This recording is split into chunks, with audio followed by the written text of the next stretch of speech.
Hello students, welcome back. I am Nitika from HD class. Question number 3, exercise 8.2. If tan a plus b is equal to root 3 and tan a minus b is equal to 1 upon root 3, condition दी हुई है कि 0 is less than, यानी a plus b जो है वो greater than 0 होना चाहिए, less than equal to 90 degree, और a is greater than b, find a and b। यहाँ पर जो है इस स्टेटमेंट को देखते हैं ना, हमें लगता है कि पता नहीं क्या स्टेटमेंट दे दी है। तो जब ये ऐसे क्वेश्चन आते हैं ना, तो इनको थोड़ा सा कोशिश करो को अवॉइड करने की। अवॉइड करने का मतलब ये नहीं कि इसे नहीं देखना, ये एक्चुअली क्या होता है कि अगर ये स्टेटमेंट नहीं देते हैं ना, तो बहुत सारे ऐसे बुद्धिजीवी भी होते हैं जो ये बोलते हैं कि भैया आपने तो ये दिया नहीं है, हम ये वैल्यू कुछ और पुट करके दिखा दें। तो ऐसे जो कॉन्ट्राडिक्टरी स्टेटमेंट या फिर उस क्वेश्चन को चैलेंज करने के लिए भी बहुत क्वेश्चंस अराइज हो सकते हैं।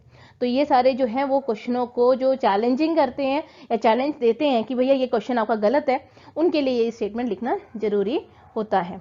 ठीक है, तो ये चीज़ आपको ध्यान रखनी है कि ये चीज़ें दी हुई है, तो इसका वर्थ तो है, लेकिन कहाँ वर्थ है वो बाद में देखना है। ठीक है, तो पहले हम ये देखेंगे कि क्वेश्चन क्या है। tan a plus b is equal to root 3, तो tan a plus b root 3 लिख देंगे।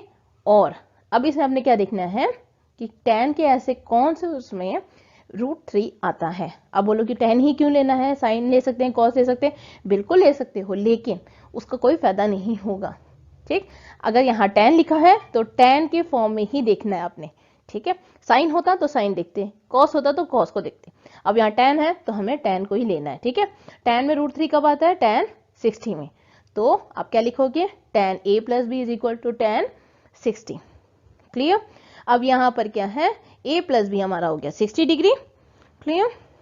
अब ये हमारा इक्वेशन 1 मानेंगे, क्योंकि दो इक्वेशन बनेंगे तो सॉल्व करेंगे तब। तो a माइनस बी जो है 1 माइनस रूट 3 हो गया, 1 अपॉन रूट 3 हो गया।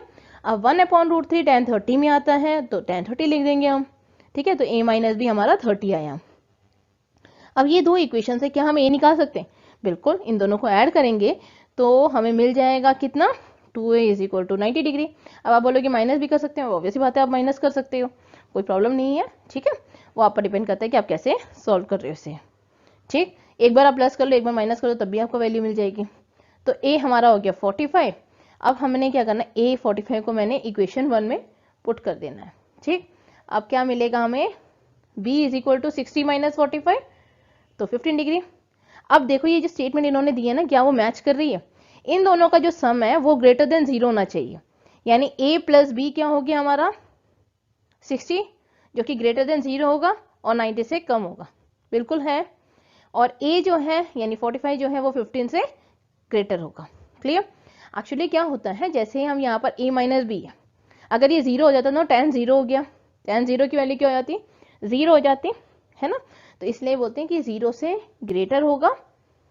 ठीक, और यहाँ पर क्या है, ये a बड़ा होना चाहिए b से, क्योंकि tan माइनस थीटा हो जाता तो फिर वही वैल्यू कुछ और हो जाती। ठीक है, तो इसलिए ये कंडीशन आपको दी गई है। आई होप आपको क्लियर हो गया। कोई प्रॉब्लम आती है कमेंट बॉक्स में पूछ सकते हैं। वीडियो पसंद आई तो लाइक कीजिए, शेयर कीजिए, सब्सक्राइब करिए।